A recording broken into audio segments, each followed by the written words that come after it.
পারেননি রোনালদো, পারেনি পর্তুগাল, কান্না ভেজা চোখে বিদায় হলো এক মহাকালের ইতিহাস।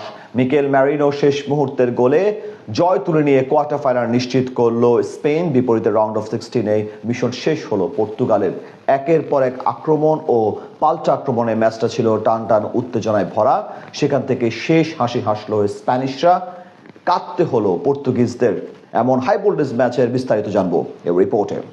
ইউরোপের দুই ফুটবল পরাশক্তির লড়াই, একদিকে তরুণ তারকা লামিন ইয়ামাল, অন্যদিকে ইতিহাসের অন্যতম সেরা ফুটবলার ক্রিস্টিয়ানো রোনালদো। দুই দলের মাঝে হাড্ডাহাড্ডি লড়াই হবে এমন আভাস পাওয়া যাচ্ছিল আগে থেকেই। এদিন শুরু থেকে একের পর এক আক্রমণ ও পাল্টা আক্রমণে জমে ওঠে ম্যাচ। মাত্র তৃতীয় মিনিটেই প্রথম বল নিয়ে আক্রমণে ওঠে স্পেন। প্রতিপক্ষ ডিফেন্স ভেদ করে দারুণ সুযোগ তৈরি করেন টুর্নামেন্টের ছন্দে থাকা মিকেল ওয়ারজাবাল। তার দূরপাল্লার শট অবশ্য সহজেই আটকে দেন পর্তুগিজ গোলকিপার দিয়াগো কস্তা।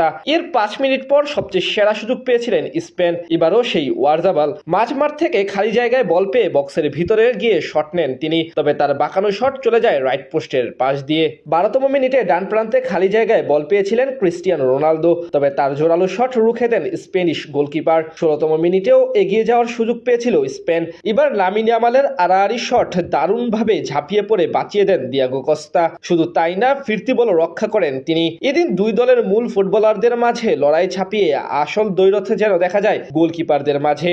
31 মিনিটে আরো এক অসাধারণ সেভ দেন কস্তা। এবার দানিয়েল মোর বাড়ানোর বল ইয়ামালের কাছে যাওয়ার আগেই ঝাঁপিয়ে পা দিয়ে আটকে দেন তিনি। এদিকে 37তম মিনিটে এগিয়ে যাওয়ার সুযোগ পেয়েছিল পর্তুগাল। এবার ক্রিস্টিয়ানো রোনালদোর শট দুর্দান্ত এক সেভ দেন উনাই সিমন। প্রথমার্ধে জুড়ে এমন একের পর এক আরো বেশ কিছু আক্রমণ অব্যাহত থাকলেও দুই দলের কেউ গোল করতে পারেনি। তবে দ্বিতীয়ার্ধের শুরু থেকেই ম্যাচ অনেকখানি নিয়ন্ত্রণ নিয়ে নেয় সাবেক বিশ্ব চ্যাম্পিয়ন স্পেন।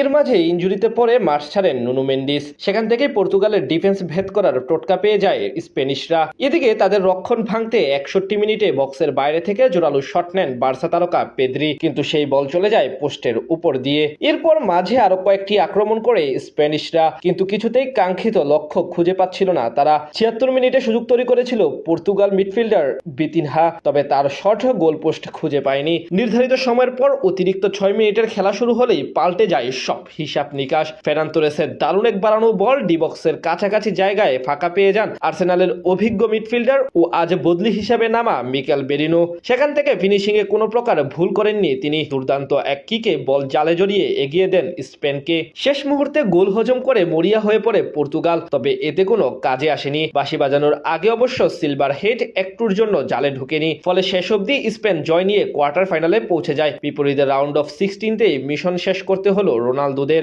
এর সাথে কান্না ভেজা চোখে বিদায় নিলেন এই পর্তুগিজ সুপারস্টার।